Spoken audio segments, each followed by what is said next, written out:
This is OwlUp, where learning happens in minutes, not hours. For a deeper journey, explore all our courses at owlup.co. Now, let's dive in.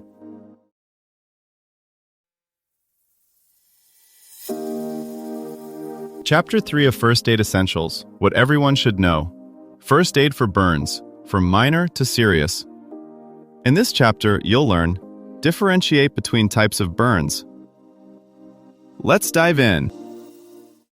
A splash of cool tap water used fast enough can literally decide how deep a burn goes. Yet most people reach for ice or butter instead. A child grabs a hot pan handle, a friend spills coffee down their arm. In those first frantic seconds, what you do next can rewrite the injury. Not all burns are created equal, and your eyes can be surprisingly good diagnostic tools if you know what to look for. The glossy white patch that doesn't hurt, the mottled red and blistered area that throbs, the sunburn red skin that stings when you move. Each is your body speaking a different level of damage. Think of these clues the way a musician reads sheet music, patterns that tell you how serious the situation is and what tempo your response needs.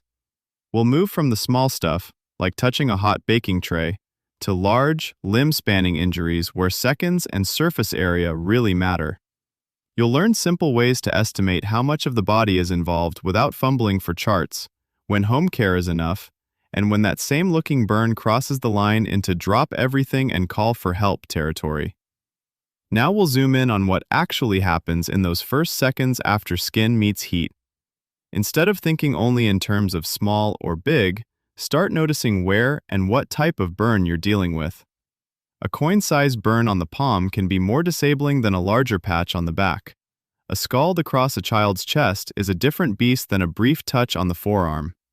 Location, cause, and the person's age quietly change the stakes. Hands, face, joints, and the groin carry extra risk because damage there can steal movement, expression, or basic bodily functions long after the sting fades. Here's where details start to matter. How you respond changes with both the depth and the person behind the skin. Start with time. The closer you are to the moment of contact, the more difference you can make. Those first minutes aren't just about comfort, they're about controlling how far heat spreads into tissue.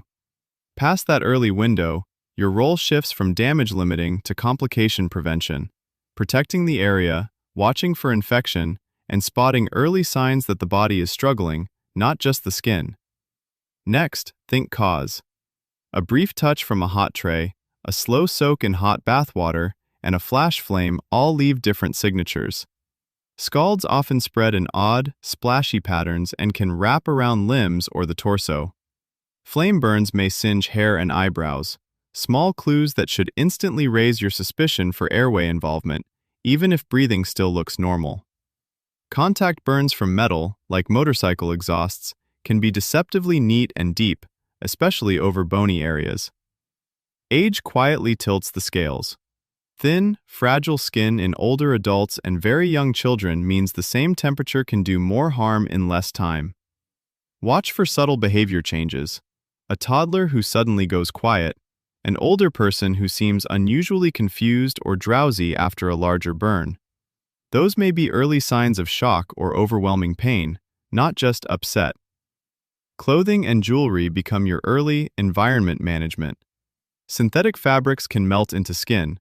Removing loose material around the area, not pulling off anything stuck, prevents further damage.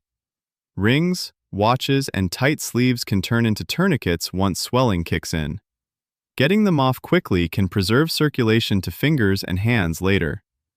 Finally, look beyond the obvious wound.